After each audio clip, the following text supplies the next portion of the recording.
오늘 우리가 함께 나눌 말씀은 히브리서 2장 1절에서 9절까지 말씀입니다. 히브리서 2장 1절에서 9절까지 말씀입니다.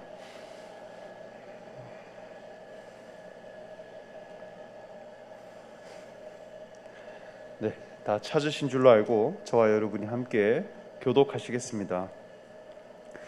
그러므로 우리는 들은 것에 더욱 유념함으로 우리가 흘러 떠내려가지 않도록 함이 마땅하니라. 천사들은 통하여 하신 말씀이 견고하게 되어 모든 범죄함과 순종하지 아니함을 공정한 보응을 받았거든. 우리가 이같이 큰 구원을 등한히 여기면 그 어찌 그 보응을 피하리요. 이 구원은 처음에 주로 말씀하신 바요 들은 자들이 우리에게 확증하는 바니 하나님도 표적들과 기사들과 여러 가지 능력과 및 자기의 뜻을 따라 성령이 나누어 주신 것으로서 그들과 함께 증언하셨느니라. 하나님이 우리가 말하는 바 장차 올 세상을 천사들에게 복종하게 하심이 아니니라. 그러나 누군가가 어디서 이 무엇이기에 주께서 그를 생각하시며 내가 무엇이기에 주께서 그를 돌보시나이까. 그를 잠시 동안 천사보다 못하게 하시며 영광과 존귀로 관을 씌우시며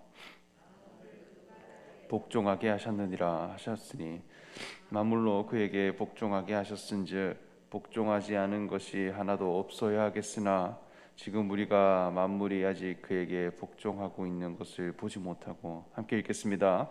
오직 우리가 천사들보다 잠시 동안 못하게 하심은 입은 자 곧 죽음의 고난 받으심으로 말미암아 영광과 존귀로 관을 쓰신 예수를 보니 이를 행하심은 하나님의 은혜로 말미암아 모든 사람을 위하여 죽음을 맛보려 하심이라. 아멘. 사랑하는 일산 중심 성도 여러분, 오늘도 기도의 자리로 오셔서 하나님의 뜻을 구해가고 또 하나님의 마음을 찾아가기 위해 모이신 여러분들에게 하나님의 은혜가 가득하시기를 소망합니다. 최근에는 날씨가 참 들쭉날쭉한 것 같습니다. 폭우가 심하게 쏟아져 다리가 잠기고 홍수가 넘치는 날이 있는가 하면 언제 그랬냐는 듯 더운 날이 있기도 합니다. 한 주 중에 가장 비가 많이 왔던 목요일에 저는 목사고시를 치기 위해 장로의 신학대학원을 다녀왔습니다. 서울 시내는 마치 하늘에서 물폭탄이 떨어지듯 비가 쏟아졌고 앞이 하나도 보이지 않는 길을 운전하며 나아가는데 가는 길 곳곳에 사고가 나 있고 도로는 물에 잠겨 있고 차량이 거의 물의 절반쯤 잠기듯 헤쳐나가는 등 아주 위험함의 연속이었습니다. 다행히 목사고시를 잘 쳤고 또 면접도 잘 마치고 오랜만에 동기 전도사님들도 만나 안부를 전하는 등 아주 감사한 시간을 보냈습니다. 복음을 믿게 되고 또 목회의 길을 가기까지는 저에게 수많은 갈등과 두려움이 있었습니다. 신대원 3학년 시절 전혀 연고가 없던 일산으로 오게 되었고 그리고 충신교회에 와서 참 많은 사랑과 도전을 받게 되었고 목회의 길을 가고자 하는 미션이 더욱 뚜렷해졌습니다. 이 마음을 가지기까지 하나님이 저를 이끌어 오셨고 또 저를 격려해주고 또 품어주신 목회자분들과 성도님들에게도 참 감사하다는 마음을 가지게 되었습니다. 목사고시를 치러 가는 그 길은 참 험난했고 앞길 하나 보이지 않고 홍수가 넘치는데 어쩌면 이 시대의 목회자로서 살아가는 그 삶 자체가 날마다 이러한 심판과 고난의 연속이겠다라는 생각을 했습니다. 온 세상이 거룩하지 못한 가치관으로 넘쳐나고 재난과 핍박의 연속일 때 나는 무엇을 위해 사는 사람이 될 것인가? 어떠한 목회자가 될 것인가? 더욱 진지하게 고민하게 되었습니다. 세상을 살아가는 데 있어서는 수많은 방법론들이 있고 인생은 이러하다 저러하다 주장할 것들이 참 많겠지만 오직 하나님의 아들 되신 예수 그리스도 그 한 분만을 분명히 전해가는 그런 목회자가 되기를 간절히 소망하게 됩니다. 예수의 이름만으로 모든 것을 이길 수 있는 거룩한 신앙을 구해가고 진리의 말씀만을 가지고 나아가는 그러한 목회자가 되기를 간절히 소망합니다. 그 길을 온전히 걸어갈 수 있는 제가 될 수 있도록 우리 성도님들 많은 기도해 주시기 부탁합니다. 오늘 읽은 히브리서 2장 1절 말씀을 보면 우리가 들은 것에 더욱 유념함으로 우리가 흘러 떠내려가지 않도록 함이 마땅하니라 말씀합니다.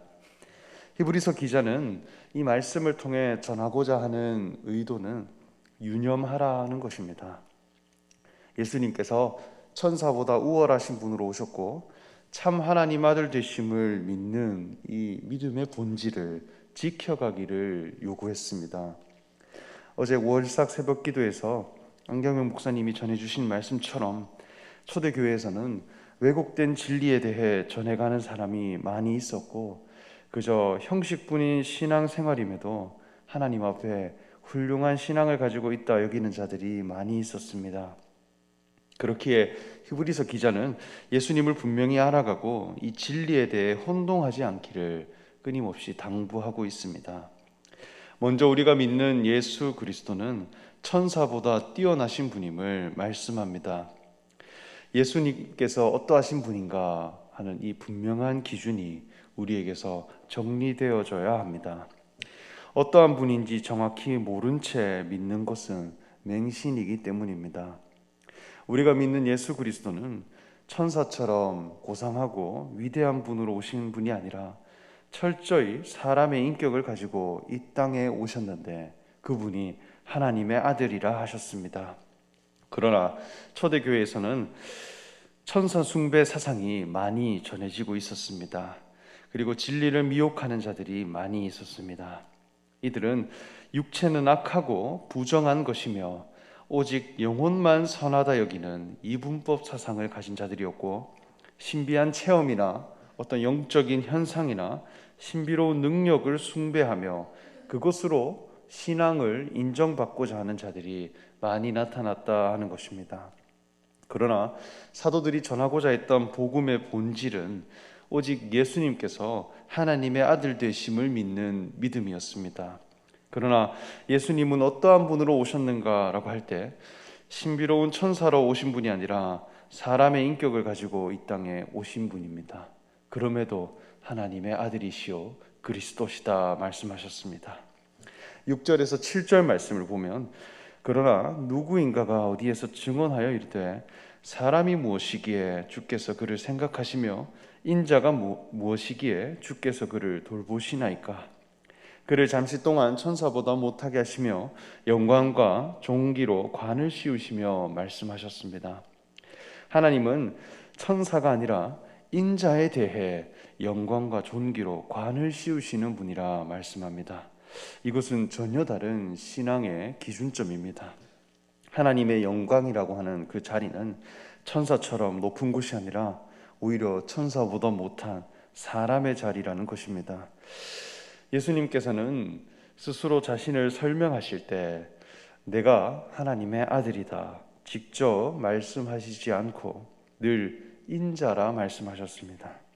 늘 자신을 인자라 표현하는데 철저한 사람의 자리에 계셨고 인자의 자리에 자신을 늘 두셨는데 예수님을 보고 예수님을 발견한 자들이 진실로 그가 하나님의 아들이심을 고백하게 되더라는 것입니다. 이 인자라고 하는 말은 사람의 아들입니다. 사람의 아들이라고 하는 것은 참 사람입니다.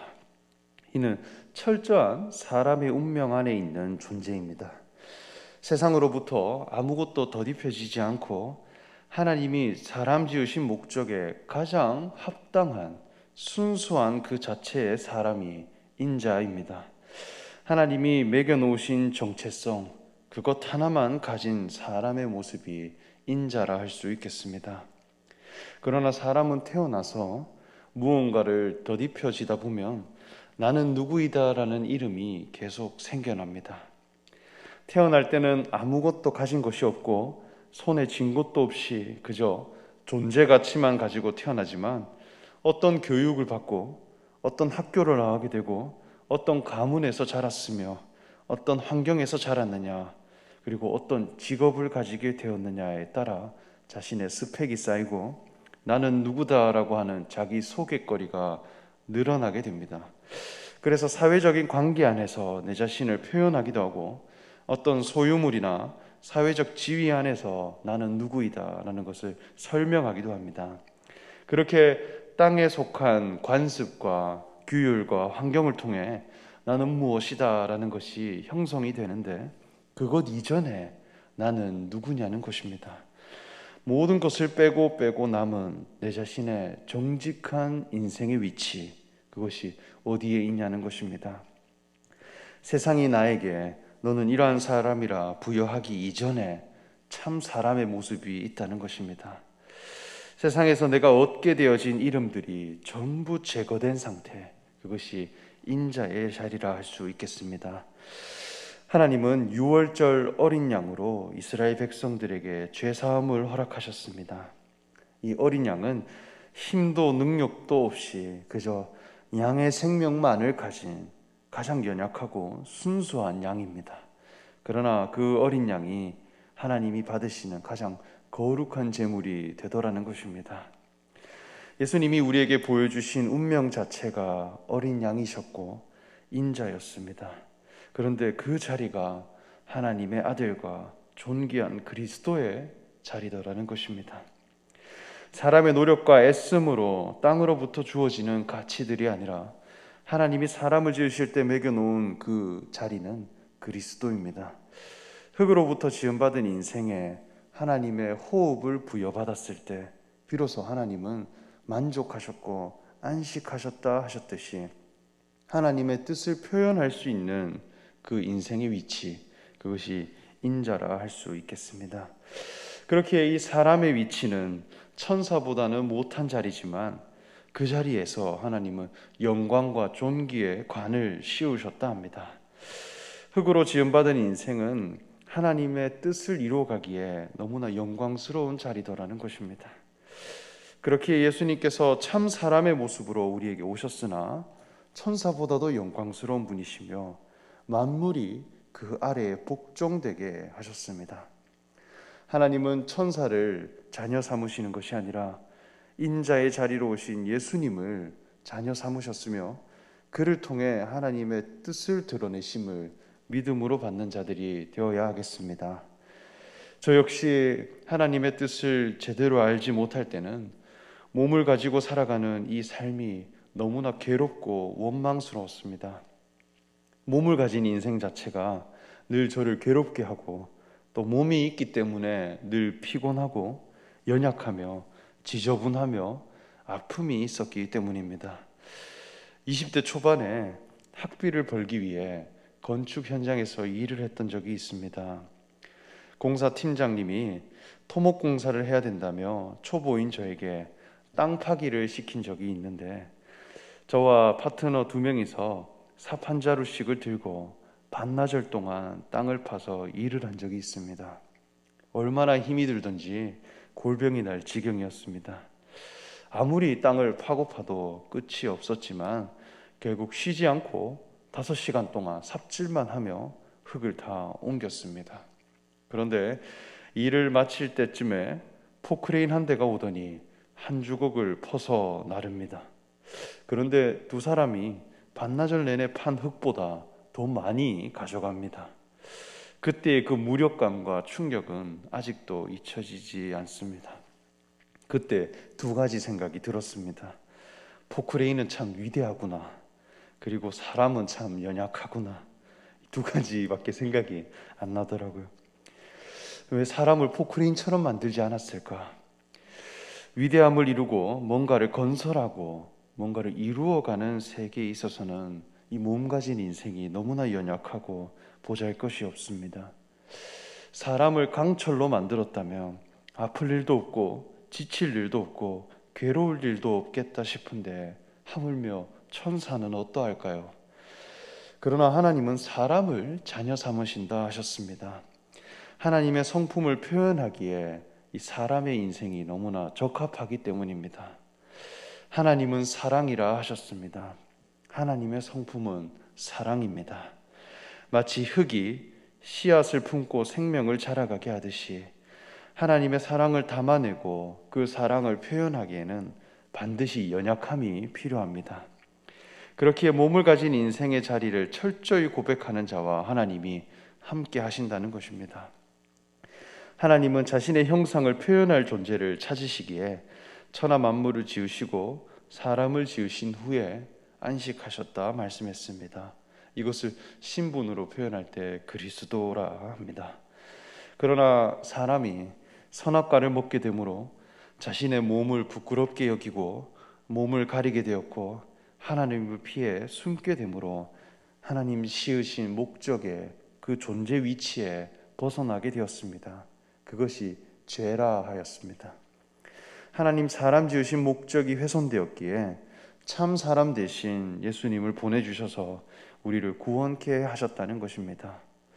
그러므로 우리는 예수님을 통해 하나님 앞에 우리가 지음받은 그 위치를 새롭게 회복해 가야 하겠습니다.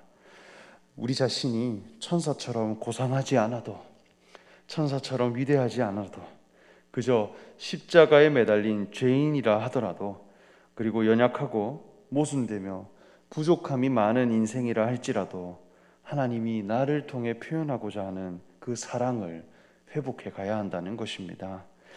그러나 사람은 자신의 위치를 늘 높은 곳에 두려고 합니다. 하나님이 사람을 자녀 삼으시는 기준을 천사의 위치에 두려고 합니다.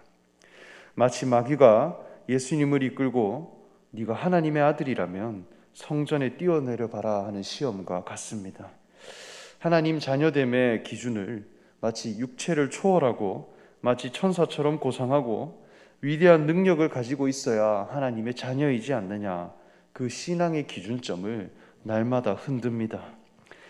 마치 히어로처럼 한계가 없고 부족함이 없는 사람이 되어야 참된 그리스도인이지 않느냐 시험한다는 것입니다. 그러나 우리를 구원하신 예수님은 천사보다 크신 분이라 하셨습니다. 그것은 역량과 능력이 아닌 하나님의 목적과 계획 안에서 더 크신 분입니다. 더 온전하신 분입니다. 천하 만물보다 먼저 있으신 분입니다. 연약한 인생에 그리스도의 직임을 매겨 놓으신 하나님의 섭리는 마치 밭에 감추어진 보화와 같습니다. 이것을 발견할 수 있는 사람이 되어야 하겠습니다. 이 분명한 신앙의 기준점을 유념하시고 흘려보내지 않으시는 저와 여러분들 되시기 간절히 소망하며 말씀 전합니다.